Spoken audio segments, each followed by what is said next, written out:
Olá, boa tarde a todos. Estamos começando mais um TIFF Talks, hoje com a presença do nosso TIFF, Bruno Farias.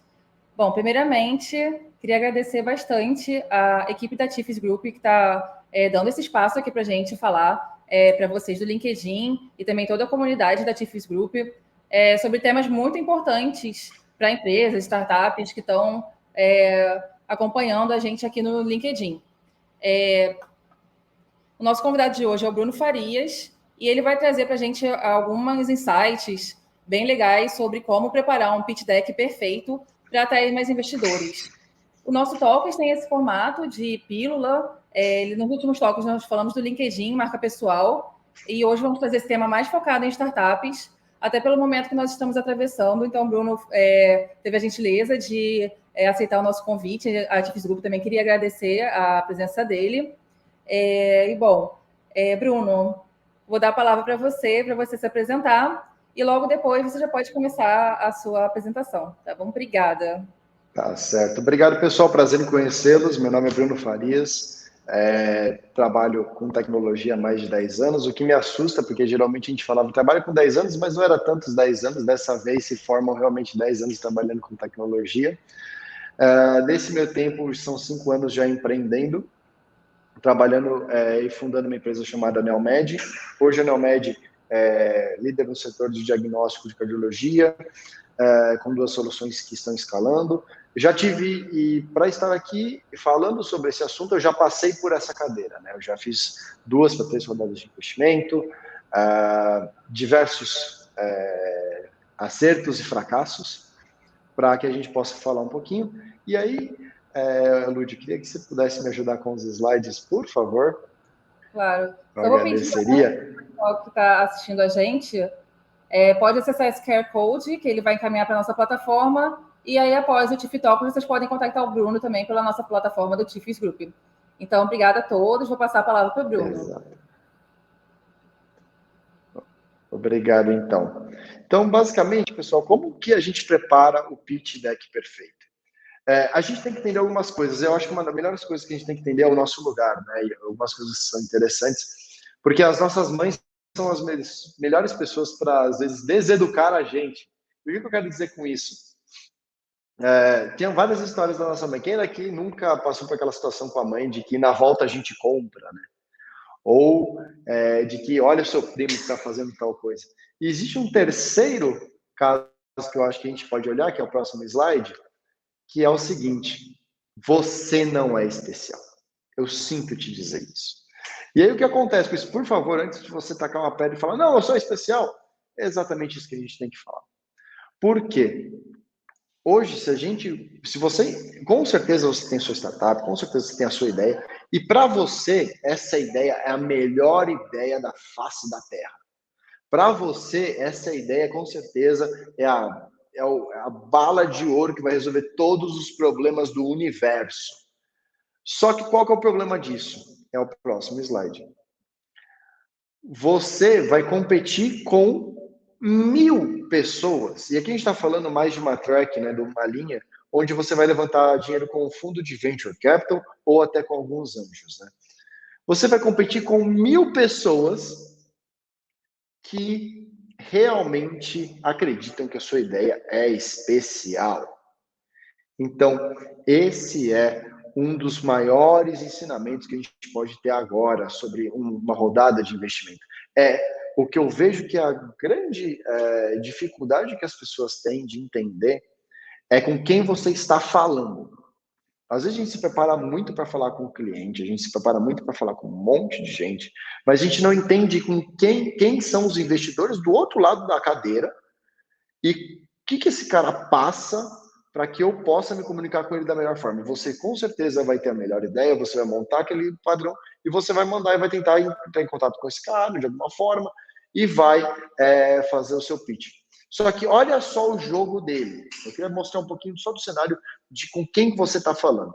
Você está falando com um fundo de investimento que é tomador de risco. Ele, diferentemente de um fundo aberto, multimercado, esse cara, ele faz investimentos de long term, ou seja, geralmente ele se paga em 10 anos, e por ano ele analisa quase 1.000 empresas. É muita coisa.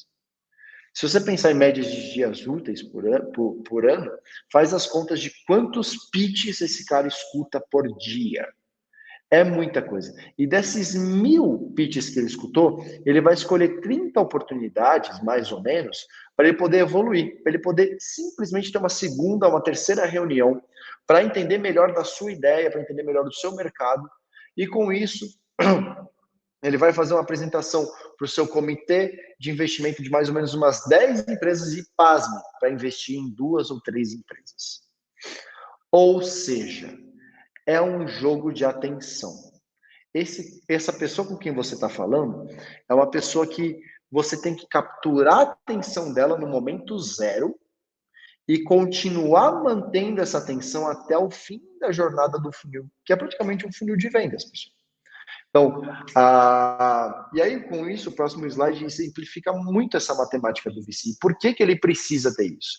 Olha só, a maioria das empresas, elas morrem, né, que a gente fala que não retornam o investimento. Então, quando ele vai olhar todas essas empresas, ele tem na cabeça que 78% dessas empresas não vão retornar.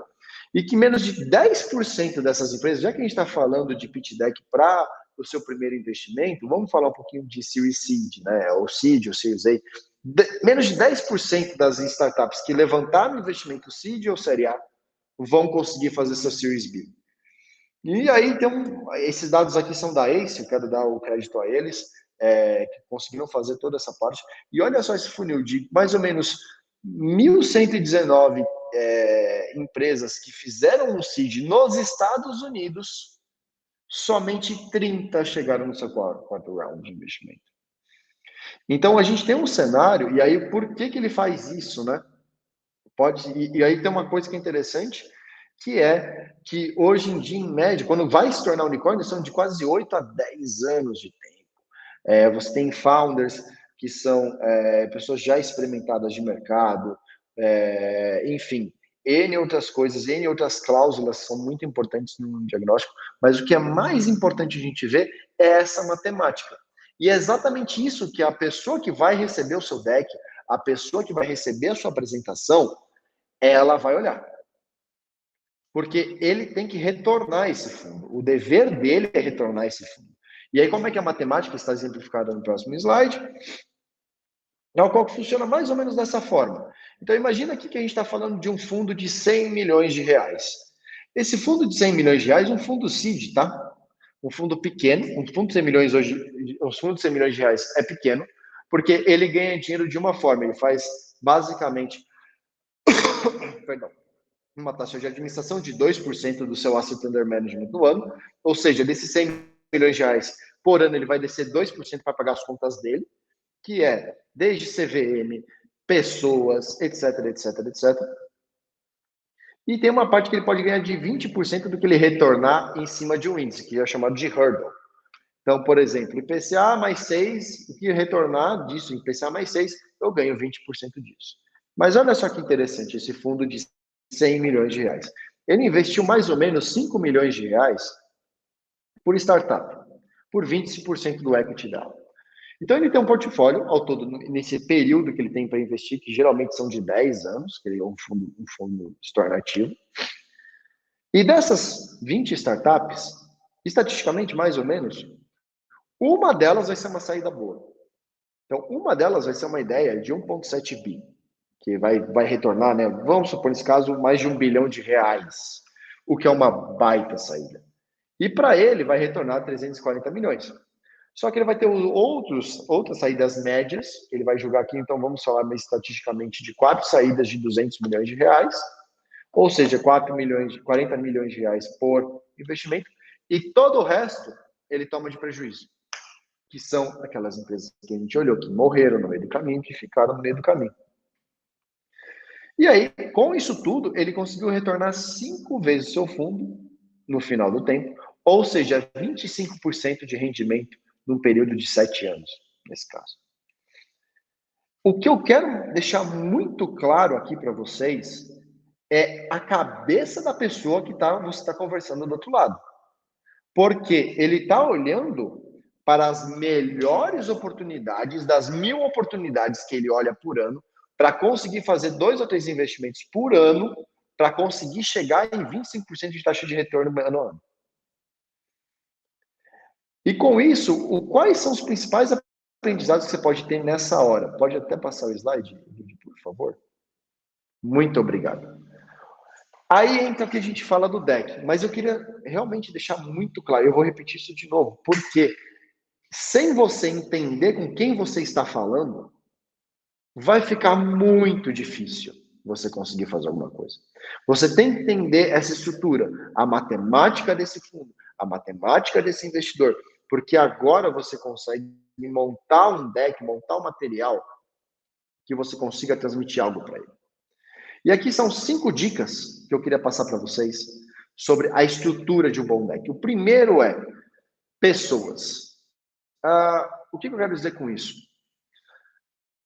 A sua ideia, provavelmente, muito provavelmente, vai mudar bastante conforme o tempo vai passando. Antes disso, um fundo seed, ele investe muito mais no empreendedor do que na própria ideia, porque a ideia ela vai ser modificada, você vai pivotar, você com certeza vai errar nesse meio de caminho.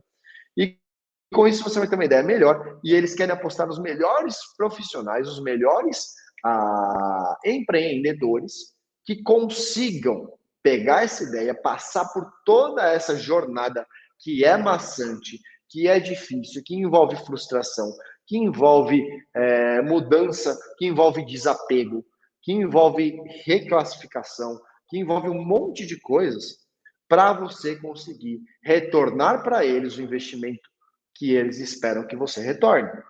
Então, primeiro, seja e demonstre que você é a melhor pessoa para atuar nesse mercado, que você tem o melhor conhecimento, que você tem a melhor equipe fundadora para conseguir mostrar esse mercado. Cuidado com algumas coisas, por exemplo, part-time founders, ou executivos que eu dei um pouquinho de equity ali, ou bastante equity, que não estão na operação todo dia. Cuidado com isso, porque eles já é difícil você trabalhar full time na sua ideia, na sua startup. Imagina você colocar mais gente dentro dela, que estão trabalhando puramente meio período, ou nem estão colaborando muito pouco, com uma grande parte da sua empresa. Isso é um dos péssimos sinais que eles vão olhar, o seu cap table, né? Segundo, é o teu problema. Lembre-se de uma coisa, que isso é uma jornada de conhecimento. Essa pessoa, ela conhece pouco ou nada do seu mercado. É a primeira vez que ela está tendo contato com você. É a primeira vez que ela está falando contigo. E você vai ter meia hora, ou 15 minutos, quiçá, para você conseguir contextualizar o seu problema. E que o seu problema vale a pena o dinheiro dele, porque ele é grande o suficiente para que você consiga retornar para ele esse investimento. Então, qual que é a dica que a gente dá aqui? Dê contexto ao problema. Você está numa jornada lá na frente. Você já entendeu onde você está, você já está apaixonado por esse problema. Mas essa pessoa não teve essa coisa. Então, você tem que voltar na sua jornada, criar um raciocínio para que essa pessoa entenda, nesse curto espaço de tempo, qual que é o problema que você está resolvendo. E com isso, você tire daquele ahá. Porque aí a sua solução faz sentido. Então, entendendo esse problema, entendendo como é que ele funciona, entendendo as ineficiências, você consegue mostrar o que você pretende construir como solução desse problema de uma forma muito mais fácil. E essa parte ela tem que ser encantadora.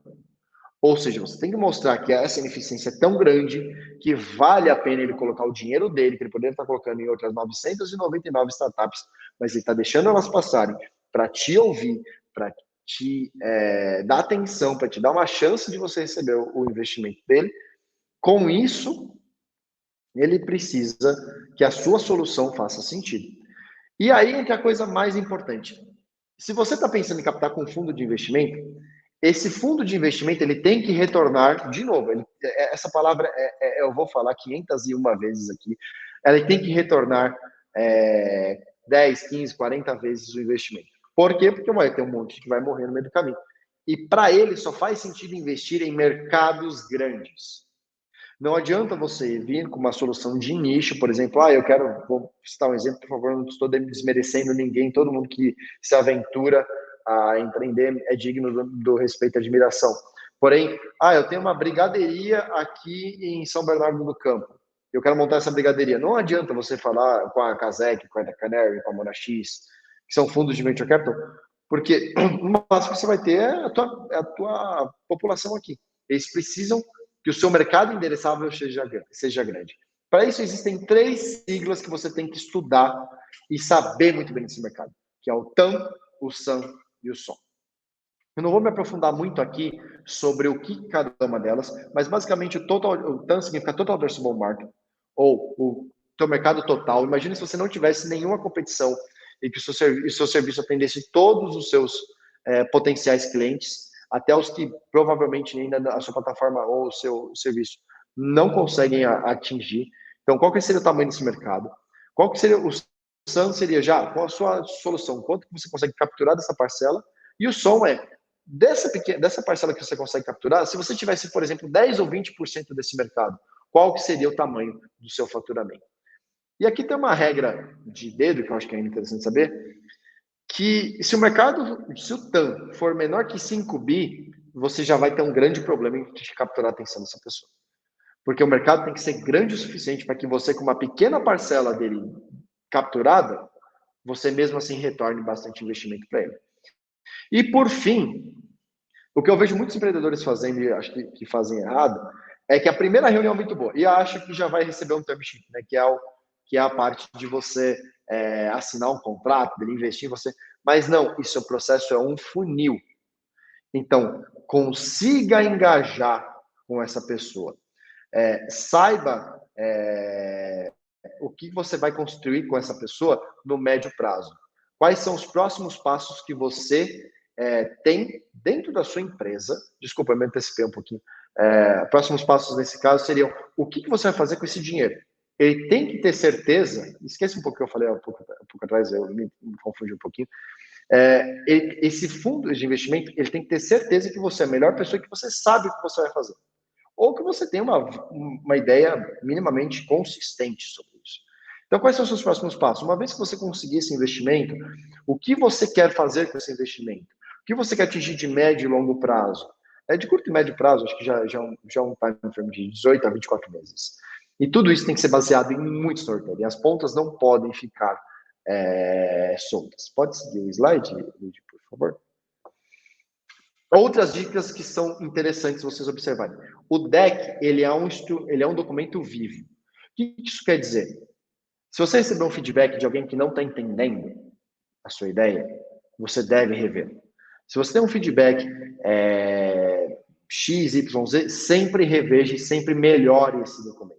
Porque esse documento, provavelmente a sua primeira versão vai estar muito errada, por mais que você tenha apresentado para amigos, família, etc. Porque, de novo, é difícil você ter um feedback muito bom de pessoas que gostam de você. Logo, você deve sim ir melhorando a cada apresentação. E lembrando que pessoas diferentes geram decks diferentes. Se você está falando com um fundo, você tem que observar muito bem essa regra que eu falei, sobre retorno, sobre mercado, etc. Já com o investidor anjo, que muitas vezes pode ser um entusiasta da área, você pode falar sobre inovação, você pode falar sobre como você está ajudando a área que ele construiu, etc, etc. Logo, um documento, provavelmente, ele não vai servir para as duas pessoas. Você tem que construir um documento específico para, por exemplo, um fundo de investimento, específico para anjo, exclusivo para Friends and Family. E ir melhorando esses documentos conforme o tempo. Porque os estímulos dessas pessoas são totalmente diferentes. Outra coisa, rejeição faz parte do... Lembra que eu falei que você não é especial? Então, meu amigo, você vai ouvir muito não na sua vida. A partir desse momento, estatisticamente, se a gente olhar, 20 a 30 2 a 3 investimentos no ano para 1.000 empresas, é mais fácil você passar na USP em Medicina. O que isso quer dizer, meu amigo? Você vai ouvir não, você vai ser rejeitado nesse mercado. E resiliência faz parte do jogo. Esse é um jogo de você falar com um monte de fundos, um monte de gente. E para conseguir 1 ou 2 caras interessados que consigam fazer o seu cheque. Pode passar, Lud, por favor? Mantenha um ciclo, mantenha a cadeia de bons contatos. É aqui que é uma parte interessante. Eu vejo, e aí é aquela parte que eu ia falar de próximos passos, peço perdão por isso. Eu vejo muitos empreendedores, porque a primeira reunião foi muito boa. A reunião foi excelente. Já vou receber. Não, você não vai receber uma proposta de investimento na sua primeira reunião. Você vai conseguir uma próxima reunião, e uma próxima reunião, e uma próxima reunião. Até que ele consiga desenvolver maturidade na tese de investimento em você, que ele consiga construir o investment case para apresentar no seu comitê de investimento. Logo, investidores bons, eles não investem em filmes, eles não investem em fotografias, eles investem em filmes. Construa esse filme com ele, nutra-o de notícias, nutra-o com o material e sempre vá melhorando esse material conforme você vai avançando no processo de fundraising. E aqui outra coisa que é interessante, cuidado com o português e o inglês. Lembra que eu falei que você tem só 15 minutos, 30 minutos, porque esse cara está olhando 1000 empresas? Você tem que tomar cuidado com os sinais que você está transmitindo para essa pessoa. Um professor meu costumava falar que o diabo mora nos detalhes. Ou seja, se você erra um português, se você erra um inglês, a primeira coisa que essa pessoa vai ficar petando na cabeça dele aquele erro em português. Ele vai perder o raciocínio que você está falando. Cuidado com o design, cuidado com espaços duplos, tudo isso manda os sinais errados para essa pessoa. E a parte estética é tão importante quanto o conteúdo. Ninguém gosta de apresentação feia, gente. Cuida, faz, estuda um PowerPoint, estuda como você pode melhorar o layout do seu deck para que assim você consiga atingir os seus objetivos. Pode passar, Lud. E aqui eu separei para vocês dois links para vocês estudarem mais do assunto. Um é o canal do pitch.com, é um site muito interessante que ajuda você, óbvio, eles têm uma consultoria sobre pitches, tudo bonitinho, porém, eles têm materiais grátis muito bons sobre isso. Eles têm aqui, eu separei, são 15 pitches bem interessantes para startups em estágio seed, então recomendo vocês darem uma olhada, é bem legal. E, por fim, tem esse do startupdex.com, que são uma coleção dos decks de seed e série A de unicórnios. Então, por exemplo, você vai ter lá o primeiro deck do Airbnb, o primeiro deck do Uber. É muito interessante dar uma olhada e estudar como esse povo chegou lá. E é isso, pessoal. Queria agradecer a oportunidade de vocês. Obrigada a você, Bruno. Então, mais uma vez, queria agradecer a participação de todos hoje aqui no nosso TIF Talks. Mais uma vez, falar do QR Code, que quem quiser entrar na nossa plataforma pode acessar, e ali você já pode entrar em contato com o Bruno Farias para conversas futuras. Então, queria agradecer a todos que estiveram aqui participando com a gente, e a gente volta quinzenalmente com mais um TIF Talks. Obrigada, Bruno, e obrigada a todos. Obrigado, pessoal. Um abraço.